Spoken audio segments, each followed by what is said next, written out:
Hier, au Togo, nous avons assisté à l'élection du nouveau président de la République et la prestation de serment du président du Conseil des ministres. Et il y a beaucoup de personnes qui se demandent ce qui se passe exactement. Parce qu'il y a eu une nouvelle élection d'un président de la République, alors que Faure Gnassingbé, qui est déjà président de la République togolaise depuis 20 ans, est toujours là. Et donc il y a apparemment 2 personnes à la tête du pouvoir togolais. Beaucoup de personnes sont dans le flou, ils ne comprennent absolument rien, ils ne savent pas ce qui se passe exactement. Alors, asseyez-vous confortablement, prenez un popcorn, je vous explique ce qui se passe très brièvement, très rapidement. Alors, ce qui se passe, c'est qu'il n'y a rien qui se passe. Il n'y a rien de nouveau. Ne vous affolez pas. Ne vous posez pas trop de questions. Faure Gnassingbé est toujours le président de la République du Togo. Ils ont juste changé des choses. Ils ont juste changé de nom des choses. Ils ont juste changé les procédés dans la Constitution pour que pour que Faure Gnassingbé change de nom en réalité, change de fonction sur les papiers. Mais dans les faits, rien n'a changé concrètement. Alors, qu'est-ce qui se passe? Il se passe que maintenant, les Togolais n'iront plus aux urnes pour choisir leur président, pour choisir celui qui va diriger le Togo pour les 5 ans à venir.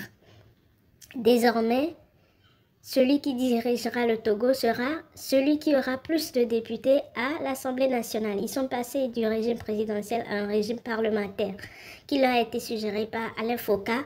Et ce même Alain Foka qui était même là hier lors de la prestation de serment. J'espère que vous l'avez tous vu, il était là. Et donc, c'est pour éviter qu'on dise que oui, il est toujours au pouvoir, Faure est là, il a encore gagné les élections depuis 2005, il gagne toujours. Donc, ils ont décidé finalement de sortir par la petite porte qui fait que maintenant, les élections se fera.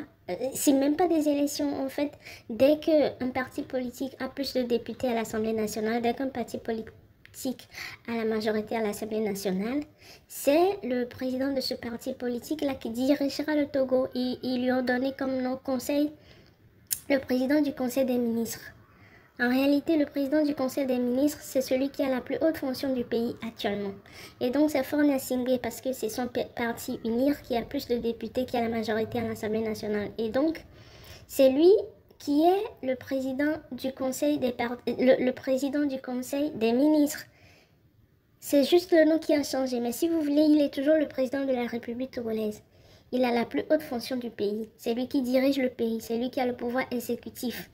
D'accord? Ne vous affolez pas, c'est Faure Gnassingbé qui dirige le pays. Ce n'est pas le monsieur Savi de Tove qu'on a élu président de la République togolaise comme nouveau président qui dirige le pays.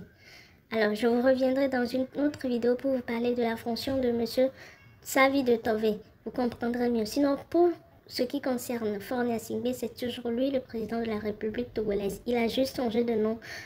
Son nom maintenant, c'est le président du Conseil des ministres, mais ça n'a rien à voir. Ne vous affolez pas. Il est toujours le président de la République togolaise. C'est lui qui dirige le Togo. C'est lui qui a tout le pouvoir sur le Togo.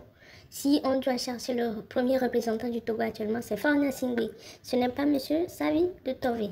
Je reviens après concernant le rôle de monsieur Savi de Tove. Partagez massivement cette vidéo avec d'autres personnes pour que les gens puissent comprendre ce qui se passe actuellement au Togo.